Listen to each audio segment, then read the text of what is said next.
So we have Philip II in Spain there. Number 2, we're moving a little north, and Henry VIII, slightly back in time too. Henry VIII was 1491 to 1547. He became King of England in 1509 and would rule for almost 40 years until his death in 1547.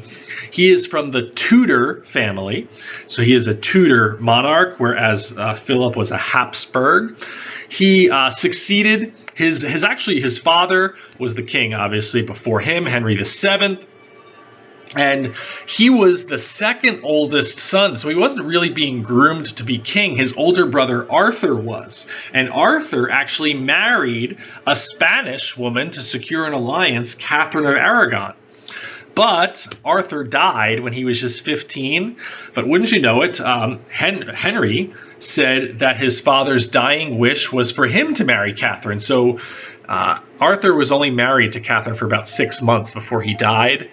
So then Henry married his brother's widow, Catherine of Aragon, to secure that alliance, but it would be one of many marriages for Henry VIII, one of 6. What he's most famous for are his many marriages and the deaths of his many wives. So let's take a closer look at Henry VIII. He brought radical changes to England and the English Constitution, bringing that he was a firm believer in that divine right of kings. He was from the Tudor dynasty. He will break with the Catholic Church in order to gain a divorce. So he's married to Catherine of Aragon. They have a daughter, but he really wants a son for his legacy because his father was the first Tudor king. He doesn't feel like he's on firm ground if he dies, that his children will be able to carry his name onward. So he, as their marriage goes on, they have several, unfortunately, miscarriages that end badly, and his wife is getting older, and he's afraid her time is up for having a healthy baby boy, so he wants a divorce. The Pope doesn't believe in divorces, refuses to give him a divorce, and Henry is like, you can't refuse me. I'm God's voice on earth, divine right of kings. I can get whatever I want. And the Pope's like, no, you can't. There's no divorce in the Catholic Church. Sorry, this is what you go love your daughter. Well, he is furious, and he breaks away from the Catholic Church, declares the act of supremacy, that he is the head of the Church of England. No more Catholicism in England. It is now the Church of England, and he can then get a divorce. And he marries another woman who gives him another daughter. And eventually he will have 6 marriages in search of he eventually gets a son, Edward. But Edward will not live very long. He dies when he's still a teenager, and his daughters, specifically his daughter Elizabeth, who will rule even longer than he will and be one of the great queens in all of European history, Queen Elizabeth I. If only Henry had known that, he might not have gone through all these many, many marriages. And she will take the Church of England and actually formalize it to be the Anglican Church. After he is gone, and she will be the one fighting against Philip II in that when he sent that Spanish Armada to fight against England and try to conquer England. Because it is no longer a Catholic nation with the Anglican Church, Elizabeth will gather the English navy to fight them off. Henry, though, just like Philip, extravagant spender. He, when he claimed the Church of England, he gathered up all the churches and monasteries and dissolved them and brought great money back. But he was famously fighting with Parliament over money, as kings of England always are, and over royal revenue. He is constantly on the verge of financial ruin, though, raises taxes quite a bit. He's leading several wars. He's fighting with France. He's fighting with the Holy Roman Emperor, Charles V, who is Philip II's father. He's fighting with Scotland over who rules there. So lots of warfare going on, lots of spending, and that's going to be one of the big problems with these guys. All right, so we have 2. Number 3 is probably the most famous of all, and that is Louis XIV, sometimes known as Louis the Great, Louis le Grand, the Sun King. He will rule as King of France for 72 years, the longest of any monarch in European history. 72. It helps when you become king at a very, very, very young age. The current, as of recording this, Queen of England, Elizabeth II, she has been Queen of England for 67 years.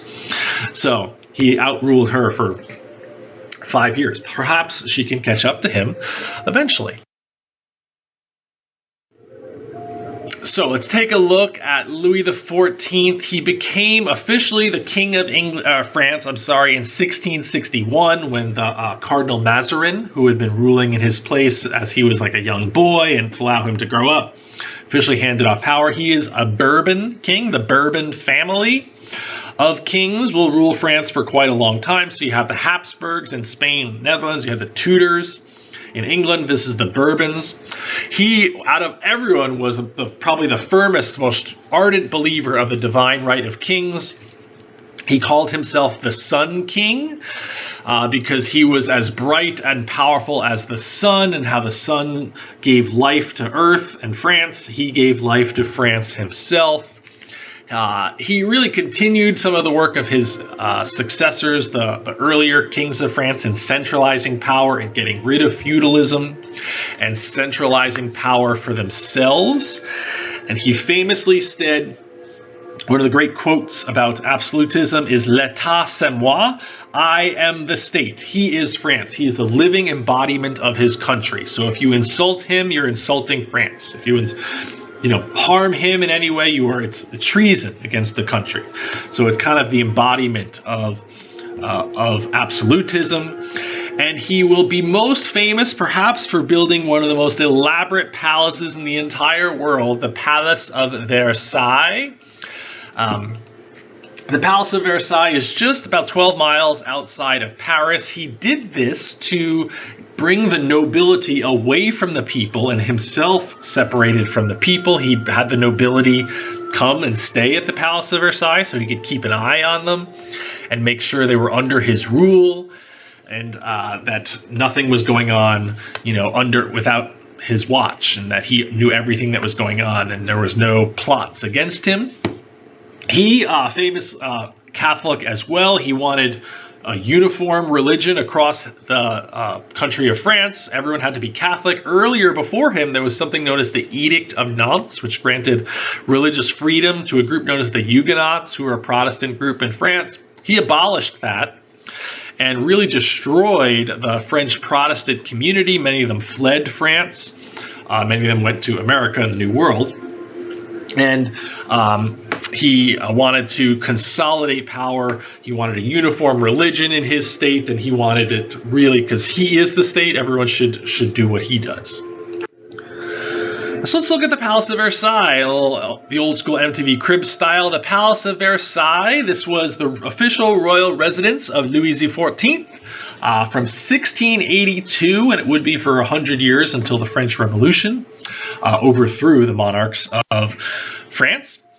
So it is over 2,000 rooms, 550,000 square feet. An interesting thing to compare would be to see how big your school is, whether it's that many. In addition, 6,000 paintings, 2,000 sculptures. It's incredibly elaborate. We'll take a look at some of these, and why we're kind of focusing on this so much is it's one, because it's beautiful, but also because it's really the embodiment, and it shows something about him. A famous French historian from just after this time period said of the Palace of Versailles that among the rights that the laws give the sovereign should be included the right to display all signs of grandeur and majesty necessary to make manifest the authority and dignity of such wide-ranging, lofty power, to impress veneration for it upon the minds of all subjects. For although they should see the power of God, who has established it, and should revere any visible signs of grandeur, and the God accompanies his own power, the visible splendor on earth and in the heavens as a throne is in a palace. Talking about how the king needs to have an incredibly elaborate, amazing, beautiful palace because it needs to impress upon people that he is God on earth. And this is what absolutism and divine right is. So let's take a dive inside the palace. and our own little version of MTV Cribs. Here we've got the Hall of Mirrors, beautiful picture here. This is one of the most famous rooms in the Palace of Versailles. This is at a time when mirrors were incredibly expensive. Even one mirror at the time of this being built was incredibly expensive, so he had a whole hall of mirrors. Many famous treaties have been signed in here since then. Here's the king's bedroom and all of the royal attendants. It was kind of massive because, and we think of this as very intrusive as well. The nobles were supposed to be there for the king because he was the state and he is a public figure. So they were there as he gets up in the morning and as he gets dressed, and they would help him get dressed and they would guide him through his day, and they would be there for him all the time. So this place would be buzzing with activity, with servants and nobles there to be the one who puts their slippers, the honor of putting the slippers on the king that day, or putting his robe on him, or helping him to the bathroom. That would be the job of various nobles who would be competing to do that. Through the next hallway and this incredibly elaborate paintings and a massive fireplace that you could probably crawl right into there with those giant logs in there, into the next room. And this is the queen's bedroom, or the queen's apartment, where she would be, and there would be ladies in waiting there, just waiting for her to rise and put her royal slippers on and put her royal robe on and do her hair and guide her to the restroom and give her a bath. And the nobles would be doing all this stuff, and the attendants would be doing all this stuff. And it was a very, you would think of, as a king, you might want your privacy, but that was one thing you were not allowed or afforded, would be privacy.